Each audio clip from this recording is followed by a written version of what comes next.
Assalamualaikum warahmatullahi wabarakatuh. Saya Endang Marwati dengan NIM 18620015, mahasiswi dari Universitas Muhammadiyah Berau, jurusan akuntansi semester 6, kelas C Malang. Pada kesempatan kali ini saya akan membawakan materi yang berjudul dampak social distancing bagi kehidupan sosial dan pola pikir masyarakat. Tugas kali ini sebagai penyempurna dari ujian akhir semester, yakni dari mata kuliah perilaku organisasi. Pandemi telah mengubah kehidupan masyarakat. Masyarakat sangat dipaksa untuk mengubah dan mengikuti arus perubahan sosial instan. Muncul berbagai persoalan sosial yang diakibatkan oleh pandemi ini, seperti pemborongan atau penimbunan kebutuhan pokok oleh masyarakat atau terikbain, prasangka, pengucilan, dan diskriminasi terhadap korban COVID-19. Maraknya tindakan kriminal seperti perampokan, pembunuhan, dan penjarahan, serta tingginya kemiskinan dan pengangguran akibat dari PHK massal. Kita akan berbicara tentang apa itu makna dari social distancing. Social distancing atau dalam bahasa Indonesia yakni penjarakan sosial merupakan salah satu pencegahan dan pengendalian infeksi virus corona dengan menganjurkan orang sehat untuk membatasi kunjungan ke tempat ramai dan kontak langsung dengan orang lain. Ketika menerapkan social distancing, seseorang tidak diperkenankan untuk berjabat tangan serta menjaga jarak setidaknya 1 meter saat berinteraksi dengan orang lain, terutama dengan orang yang sedang sakit atau beresiko tinggi menderita COVID-19. Akibat penjarakan sosial atau social distancing ini sendiri memunculkan persoalan di mana kita sebagai makhluk sosial tidak dapat memanfaatkan waktu sosial kita, yaitu perubahan dari interaksi fisik tatap muka menjadi interaksi tatap layar. Aristoteles menyebut Zoom politikon, sedangkan Adam Smith, seperti yang dijelaskan oleh Jan Yusuf, lebih senang menyebutnya dengan istilah homo hominis socius. Kedua istilah itu memiliki kesamaan arti, yaitu makhluk yang senang berkumpul dan berinteraksi terikat satu sama lain untuk sosialisasi. Situasi pandemi COVID-19 telah mengubah aktivitas cara berinteraksi dan berkumpul manusia tatap muka menjadi tatap layar. Namun hakikatnya, Zoom politikon tidak dapat menggantikan aktivitas interaksi dari fisik tatap muka. Karena manusia, secara harfiah, sebagai makhluk sosial, yang membutuhkan interaksi sosial secara nyata. Kita akan belajar, ataupun kita akan mengetahui tentang perubahan-perubahan apa saja dalam kehidupan sosial akibat adanya social distancing. Yang pertama, yakni tentu saja mengubah perilaku perantau.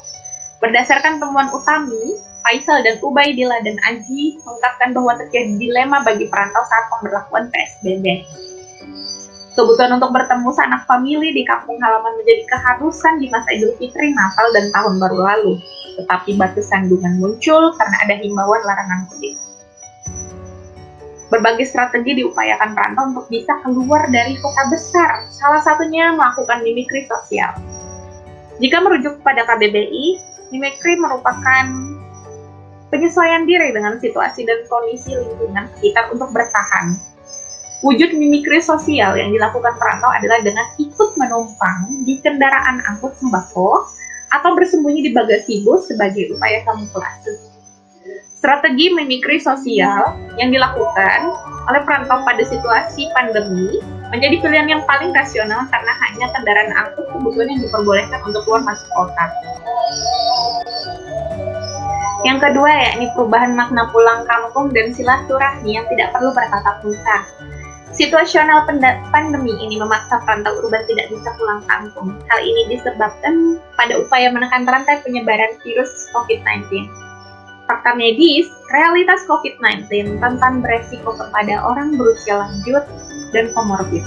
Realitas ini memaksa perubahan makna berkumpul silaturahmi dari tatap muka langsung menjadi tatap layar via daring atau Zoom politikon.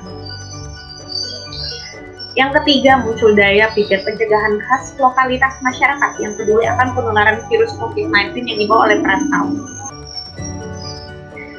Daya pikir yang dituangkan tertulis pada kain rentang atau spanduk di depan gang atau perumahan warga, seperti tidak menerima oleh-oleh COVID-19 dari kota. Kami juga rindu, tapi tolong jangan pulang dulu. Atau, dulu pulang bawa kardus, sekarang pulang bawa virus. Jangan mudik, sayangi keluarga dan saudara di kampung.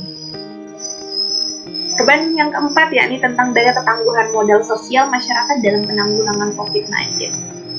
Rasa kepercayaan, rasa kekeluargaan, rasa empati kolektif, dan kuatnya ikatan relasional masyarakat yang menjadi bagian nilai dalam modal sosial sangat efektif menanggulangi pandemi COVID-19.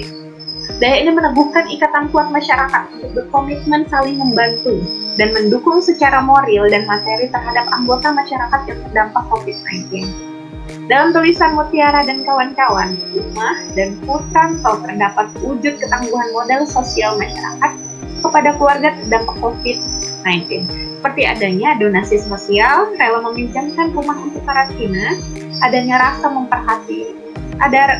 memperhatikan dan mengintervensi, membantu mengakomodasi kebutuhan pokok dan kebutuhan penunjang lainnya selama isolasi mandiri.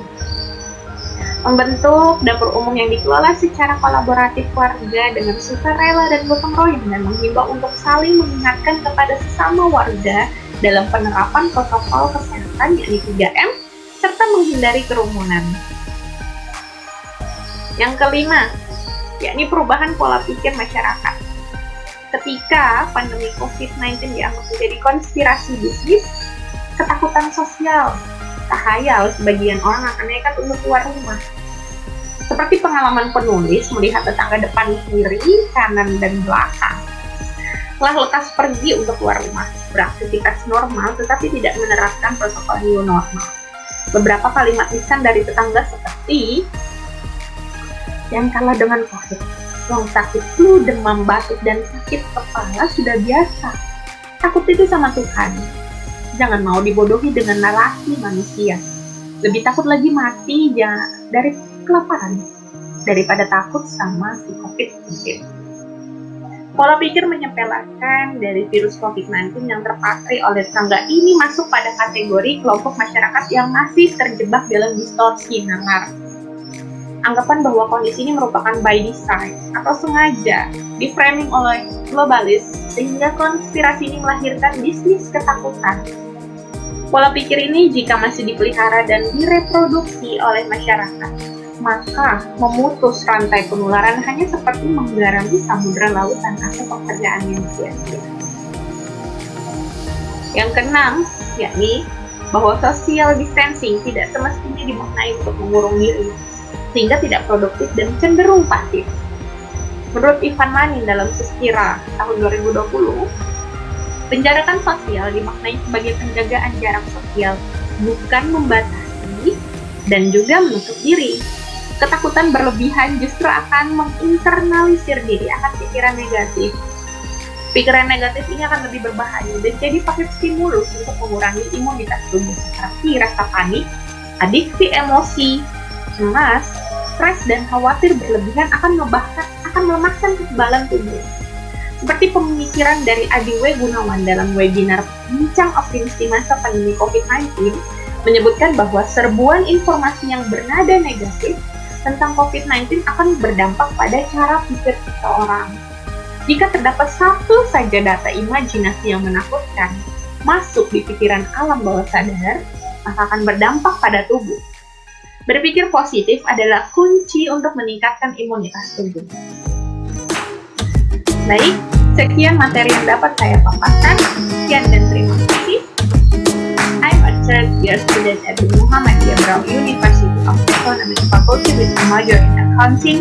Thank you for your attention. Assalamualaikum warahmatullahi wabarakatuh.